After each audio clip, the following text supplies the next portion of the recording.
I got Luka, Steph, Pascal Siakam, DeMar DeRozan, and Joel Embiid to fill out the rest of my second team. Okay. So I have Curry and Luca as well. Okay. I think those are locks for like the second team.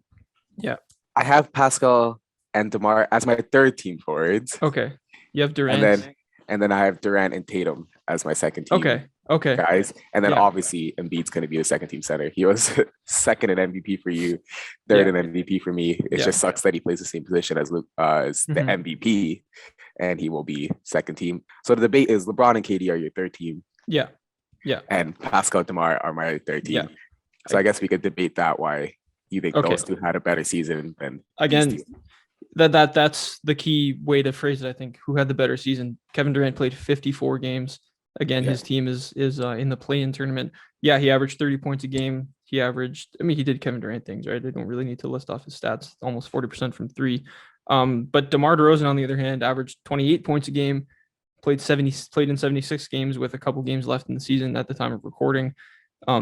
Probably had his best statistical season and his most impactful season of his career.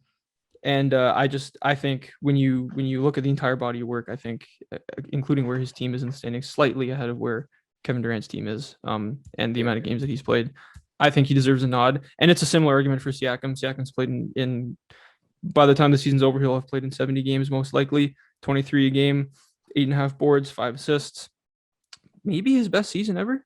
Maybe. Yeah, I think so. Probably his best, even better than his second team All NBA in 2019-20, right? So yeah, it's really just body work. That's my take on this. Yeah, and I just want to say, like, this is how much Pascal Siakam has been good this year. Mhm. Where the debate is not, is he an all NBA Right. player? The debate is he all NBA second team or is he all NBA third team? And the debate is, if you want to reward Pascal and DeMar DeRozan for being there though most of the season, you give it to them.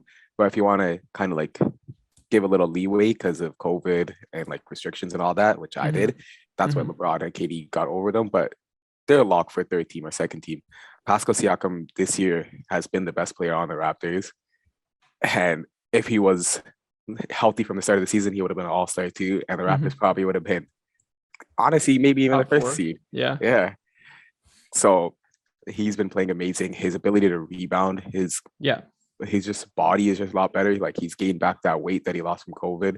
Mhm. His speed is there. We see him absolutely blitzing centers Yeah. and going everywhere.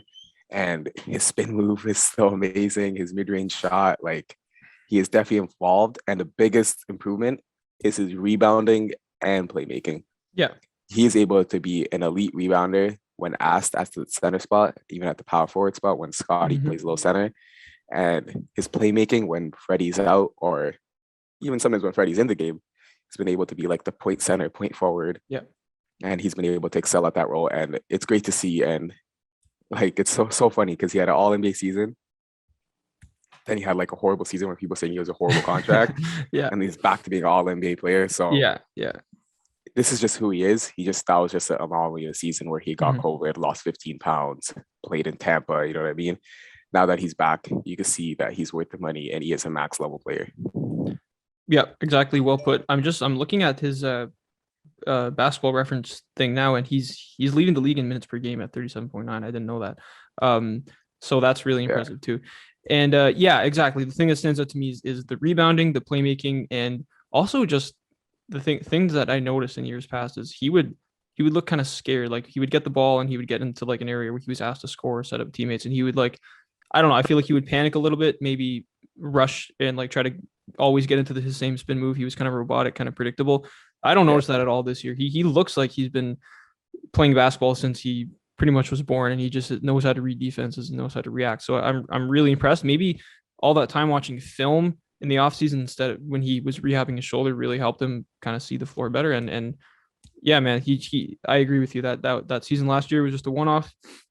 Bubble was just a one-off, and I think this is really who he is. Yeah, and it's also we have to word like the comfortability of being at home. Yeah, that's like, true. Playing a whole season in Tampa, Yeah. like you're playing 82 road games and it's 81 road games and it's tough, right? Yeah. Especially when you lose 15 pounds too midway through the season. So, Yeah.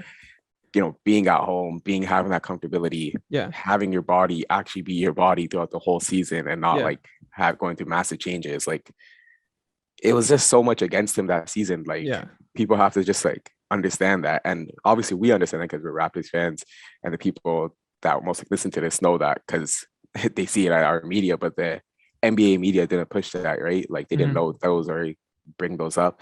They just kind of bashed on him for regressing, and they trying to blame it at like the same reason like a Julius Randle where people just figured him out, but it's not because people figured him out, it's because he couldn't be who he was.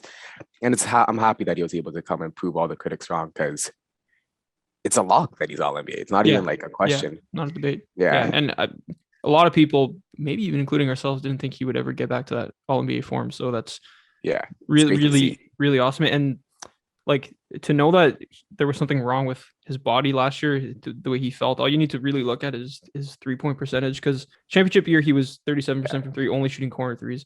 The year Yeah. after he was 36%. Last year he was under 30%. He was 29.7. This year he's back Yeah. up to the 34.4. So he's you can tell that he's feeling a lot better about his body this year compared to last year. Thanks for watching. Subscribe here so you never miss the best clips from Stretch the Floor. Hit the links in the description below to find us on all podcast platforms, and follow us on Instagram.